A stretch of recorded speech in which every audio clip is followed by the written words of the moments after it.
மக்கள் அனைவருக்கும் வணக்கம். இன்னைக்கு நம்ம பேச போற டாபிக் வந்து நேத்திக்கு நடந்த ஒரு மீட்டிங்ல ஆக்டர் மற்றும் பொலிட்டீஷியன் விஜய் வந்து யூனிஃபார்ம் கல்வி கொள்கை திட்டத்த பத்தி வந்து தப்பா பேசியிருக்காரு. அது வந்து ஒரு தேவையான விஷயம்னு சொல்லிட்டு எடுத்து வந்து பேசியிருக்காரு.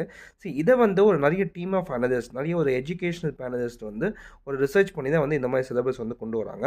ஆஸ் பர் தி சிலபஸ் வந்து நம்மளோட நம்மளோட யங்ஸ்டர்ஸ் ஒரு மாணவ, மாணவிகள் வந்து ஒரு கவர்மெண்ட் ஸ்கூல்ல கூட வந்து ஒரு 3 லாங்குவேஜ் கத்துக்கிறதுக்கு உண்டான வாய்ப்புகள வந்து கிரியேட் பண்ணி குடுக்கும்.